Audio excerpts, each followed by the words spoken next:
Explaining football to the friend who's just there for the nachos? Hard. Tailgating from home like a pro with snacks and drinks everyone will love? An easy win. And with Instacart helping deliver the snack time MVPs to your door, you're ready for the game in as fast as 30 minutes. So you never miss a play or lose your seat on the couch or have to go head to head for the last chicken wing. Shop game day faves on Instacart and enjoy $0 delivery fees on your first 3 grocery orders. Offer valid for a limited time. Other fees and terms apply. All right, setting timer. Welcome to another weekend bonus episode of the Tech Meme Ride Home podcast. I'm Brian McCullough. As always, this is a portfolio profile episode. We haven't done one for a long time, and I am so excited to bring you one that the Ride Home Fund has invested in that I'm super excited about. We are going to talk today about Middle Mile. And we're going to talk to Willis Jackson, the founder of Middle Mile. Willis, can you give us, to start off the show, sort of the elevator pitch of what Middle Mile is and does? Yeah, so Middle Mile is, you could think of us as the Airbnb of fulfillment. We are a distributed fulfiller for e-com companies' direct-to-consumer channel. Those companies have a huge challenge trying to grow these days. We help them solve that problem by giving them a 100% 2-day ship solution for all their orders. It allows them to capture more customers, and we do it by building a network of fulfillers who turn a basement or a spare room into a mini fulfillment center for us and operate out of their home. And we do that without being more expensive for the brand. So we're able to pay a good amount, give the brand a great upside, and have a good business for ourselves too. Okay, I want to underline this. This is the sort of the gig economy, the sort of DoorDash or whatever, but underlining that you could be a person that has a garage, a basement, and what you would do is work with Middle Mile, and you could be the person that fulfills the end point of the delivery for various e-commerce brands and what have you.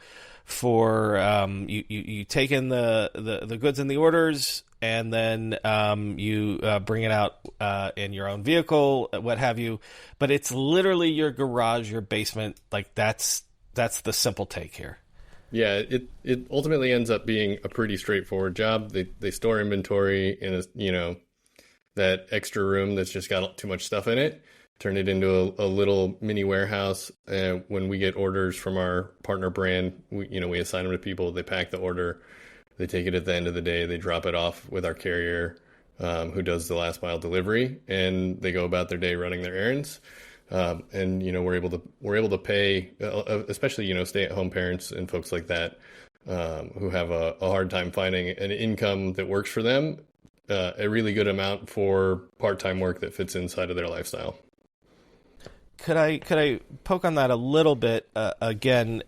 The flexibility is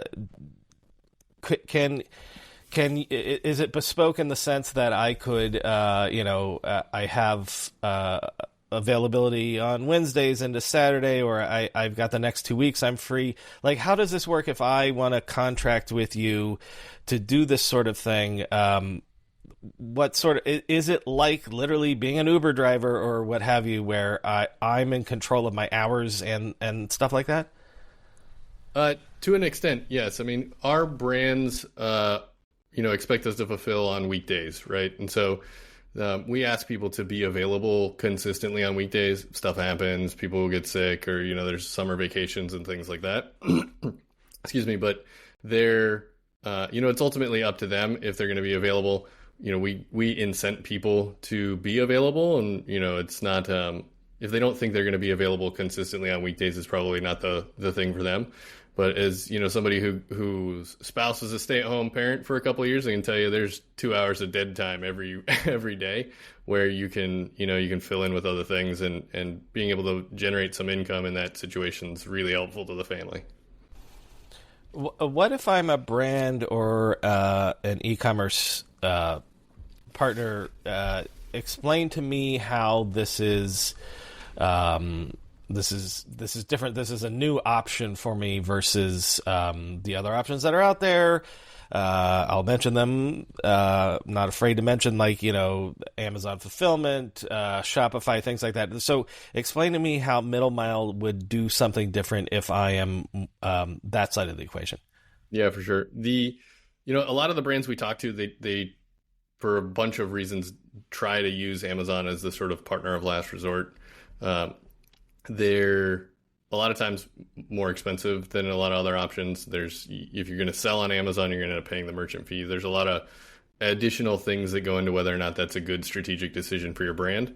Compared to other fulfillment options, you really get value from a 2-day fulfillment option when 100% of your orders are going to be able to take advantage of it. 100% of the people come to the site. You can tell every single one of them at the top, hey, it's going to get there on Thursday of this week.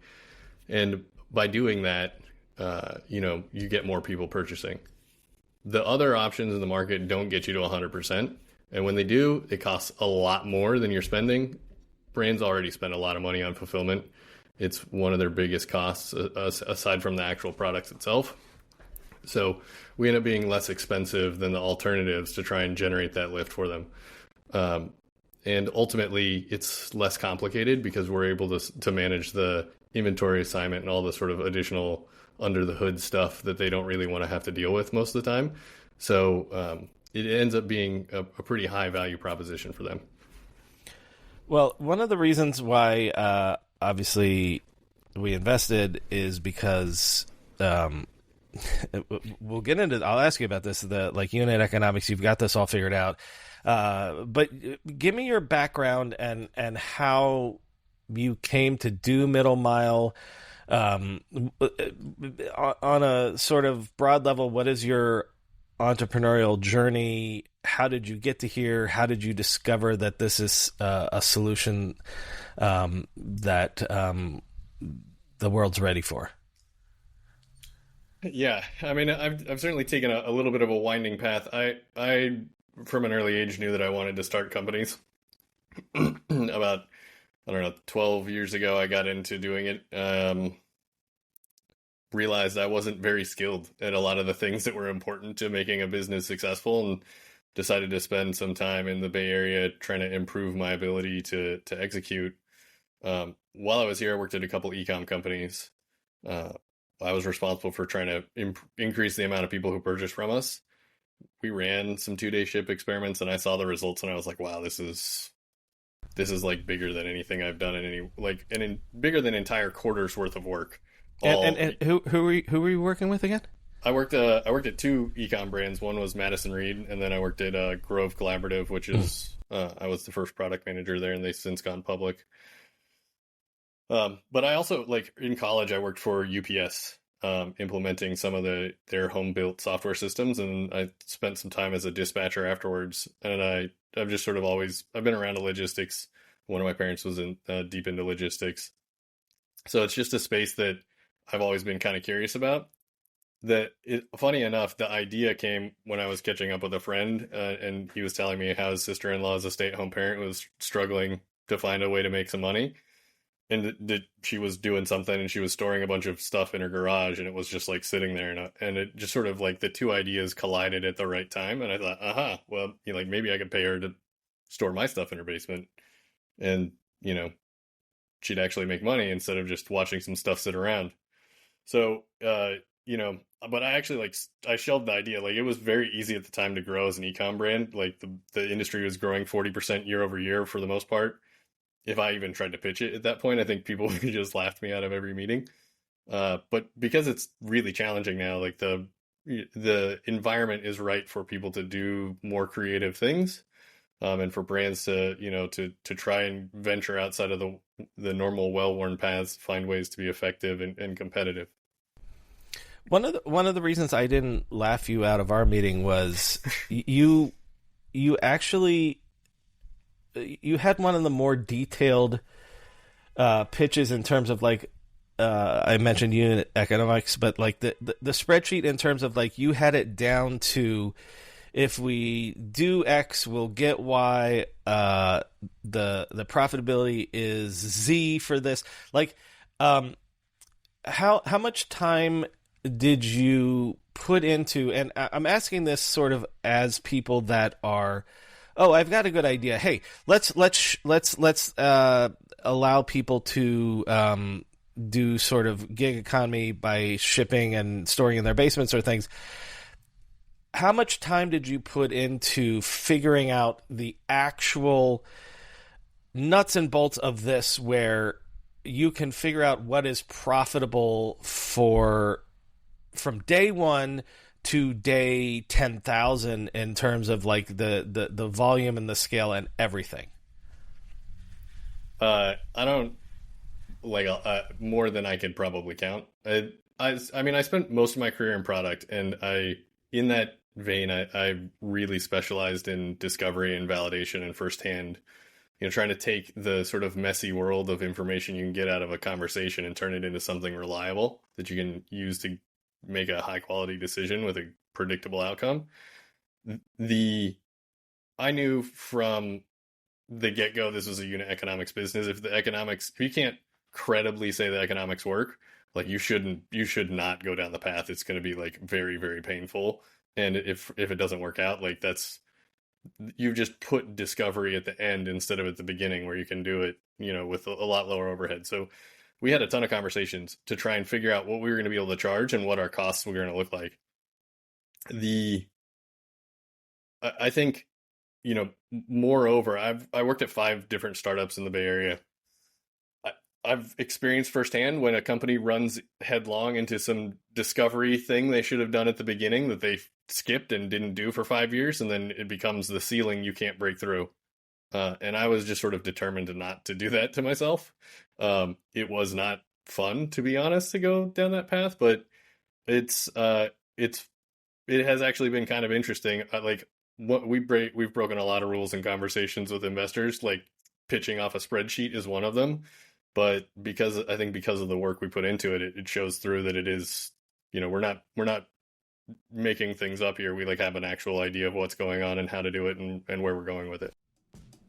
Promevo is the trusted guide to ensure you get the most out of your Google products. As a Google Premier Partner, Promevo is 100% Google focused and can help your team get the full value of Google solutions like Google Workspace, Google Cloud, Google Chrome, and more. Your tech stack may be holding you back and you don't even know it. Optimizing your tech stack can revolutionize the way your business operates, driving efficiency and cutting costs. Promevo is the hardworking mechanic to your workplace engine. Their tech stack optimization involves evaluating and refining the collection of tools and technologies your company uses. Without a well-optimized tech stack, you risk wasted resources, inefficiencies, and frustrated employees. Promevo offers holistic support for all your Google products, including hardware, licensing, billing, management, training, and more. Whether you're migrating to Google Solutions or evaluating your current tech stack, Promevo is here to help. Contact them today at promevo.com/techmeme to discover how we can assist in your journey towards a more streamlined and efficient digital workspace. A snowball starts off as no big deal, but let it roll, gain speed, and gather size, and soon it becomes an avalanche capable of wiping out your entire camp. The same goes for social engineering attacks, where a single user's mistake can put your whole organization at risk. This October, let Arctic Wolf be your guide to surviving the social engineering avalanche. Register now for the 2024 Arctic Wolf Security Awareness Summit, where we'll outfit you with the information and insights you need to fill your social engineering survival kit, offer tips, tools, and takeaways to keep security awareness top of mind all year long, and show you a better path past the hazards of human risk. Register now at arcticwolf.com/register. That's arcticwolf.com/register. Well, okay, that's almost my next question, because that is kind of to go in the opposite direction. Oh, I have this all plotted out, but what's the phrase? Everybody thinks they know how to win a battle until you actually get on the battlefield and you get punched in the face. Or is that Mike Tyson? Yeah, right. I'm mixing. Everybody's got a plan until they get punched in the mouth. So now, there are people that can go to business school and like, oh my God, I've got an MBA and I've plotted all this out. But then, hey, by the way, in the real world, your spreadsheet does not meet reality the second that you actually try to deploy it. So what have you found in terms of you have had experience in this field, and you have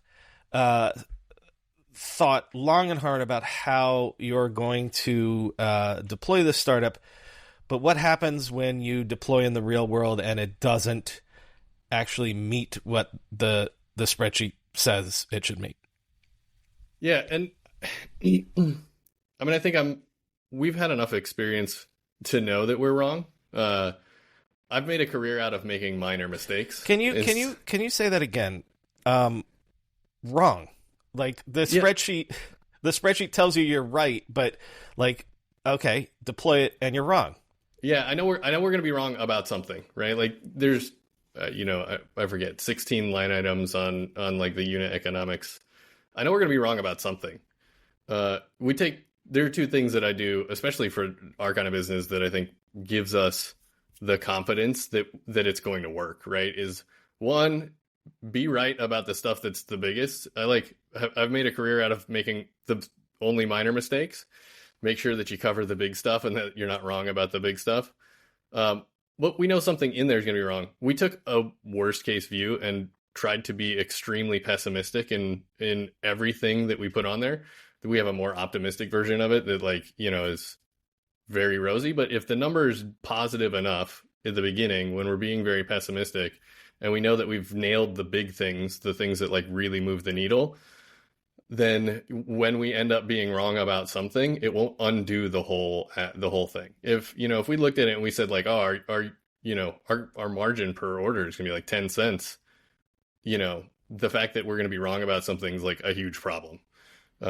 But because what we found was something, quite different, then I know that when we find something that's wrong, that it's not going to undo the business.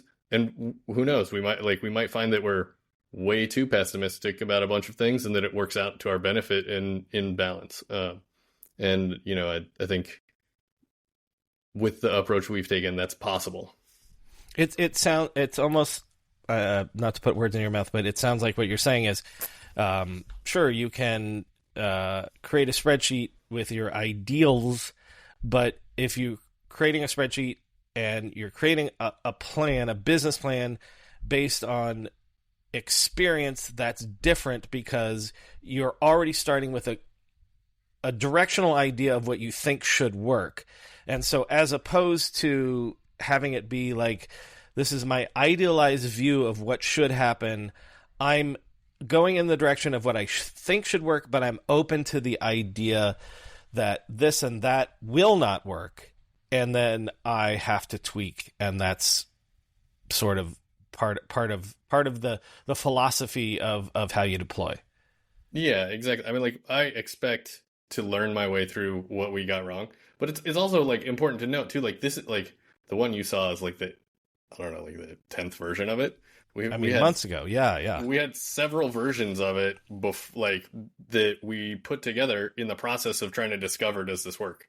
We had one where it was, what is the cost comparison to if somebody's already upgrading to 2-day? And then when I talked to people, I realized nobody was doing that. So it was irrelevant. We were comparing our costs against something that was they weren't spending. So we had to change the way we thought about it, change the approach.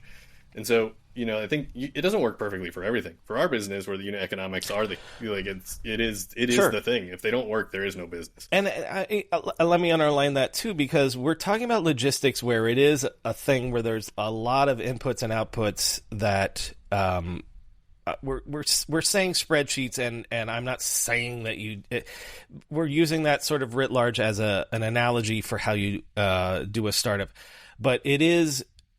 In logistics and shipping and fulfillment, it is there are so many inputs and outputs that it is sort of that keeping track of all of these vectors, right? And so even though we're using that as a metaphor, what we're saying is it's again you have a plan of battle, and when you get punched in the face, it's about how you, the degree to which you are willing to keep going with what your philosophy was and your idea of the product was, and then to what degree you're willing to allow the reality of being in the market to change how you do things. Yeah, 100%. Right. And like, I mean, if we wanted to do it as an MBA project, we would just keep researching that spreadsheet all day long. But, you know, we got to the point where we like said, hey, this is close enough. Like the rest of it, we're going to have to learn in the market. It's also worth noting too, like our model has models, right? Like, you know, there's in logistics, like every kind of logistics operation at some point has to like bring goods in and like unpack them and put them someplace, or, you know, sort stuff. We have models for that are a lot easier to understand from experience. You like know a sort is a sort to a certain degree. There's like a range of outcomes. And so those things you put a little bit less time into, but you figure out the big stuff, and then you got to go see if it works. Fortunately, you know, knock on wood, so far it is. How many times do I quote from the Washington Post in a given month on this show? Easily into the dozens, right? They're one of our most referred to sources. Well, this podcast is sponsored by the Washington Post. When you go to WashingtonPost.com/ride, my listeners can get an exclusive deal to subscribe to the Washington Post for just 50 cents per week for your first year. The Post is known for their political coverage, sure, but their tech coverage is maybe among the best in the business, in my opinion, and as you've heard. Also, they're great on the economy, foreign policy, food, style, you name it. The Post even offers a cool feature for audio lovers like you. You can actually listen to articles in addition to reading them, so you can tackle your to-do list and catch up on the news at the same time. With the election rapidly approaching, now is the time to sign up for the Washington Post. Go to WashingtonPost.com/ride to subscribe for just 50 cents per week for your first year. That's 80% off their typical offer, so this is truly a steal. Once again, that's WashingtonPost.com/ride to subscribe for just 50 cents per week for your first year.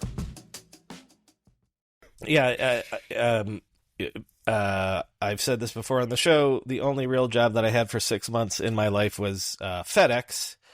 A little different, but there's the famous story of Fred Smith doing the FedEx sort of business plan, and the idea that you could sort of plot out something that was impossible, that people didn't think was possible.